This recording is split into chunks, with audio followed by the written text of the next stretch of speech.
ગુજરાતમાં 130 મીટર લાંબા steel bridge પર દોડશે બુલેટ ટ્રેન। 24 કલાકમાં ઊભો કરાયો વડોદરા નજીક બુલેટ ટ્રેન પ્રોજેક્ટ માટે Delhi Mumbai national express way પર 24 કલાકમાં 130 મીટર લાંબા મેક ઇન ઇન્ડિયા સ્ટીલ બ્રિજનું બાંધકામ પૂર્ણ થયું।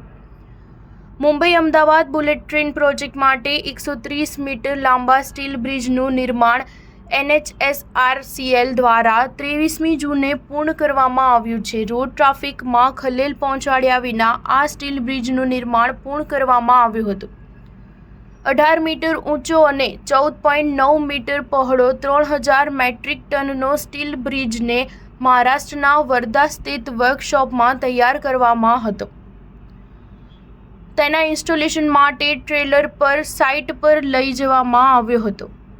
આ સ્ટીલ બ્રિજના બાંધકામમાં C5 સિસ્ટમ પેઇન્ટિંગ અને મેટલ ગોળાકાર બેરિંગ સાથે લગભગ 1,24,246 ટોર શિયર ટાઇપ હાઈ સ્ટ્રેન્થ બોલ્ટનો ઉપયોગ કરવામાં આવ્યો હતો, જે 100 વર્ષના જીવનકાળ માટે ડિઝાઇન કરવામાં આવ્યા છે। બુલેટ ટ્રેન પ્રોજેક્ટ માટેનો સ્ટીલ બ્રિજ આ પ્રયાસનું ઉત્તમ ઉદાહરણ છે। સમગ્ર કોરિડોર માટે 28 સ્ટીલ બ્રિજમાંથી આ ત્રીજો સ્ટીલ બ્રિજ છે। સુરતમાં નેશનલ હાઈવે 53 પર અને નડિયાદ નજીક રેલવેની વડોદરા અમદાવાદ મુખ્ય લાઇન પર તૈયાર કરવામાં આવ્યો હતો।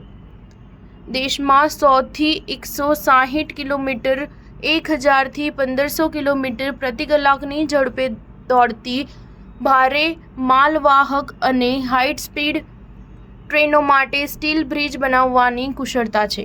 હવે સ્ટીલ ગર્ડર્સના ઉત્પાદનમાં સમાન કુશળતા MAHSR કોરિડોરમાં પણ લાગુ કરવામાં આવશે, જેમાં 320 કિલોમીટરનો સમાવેશ થાય છે।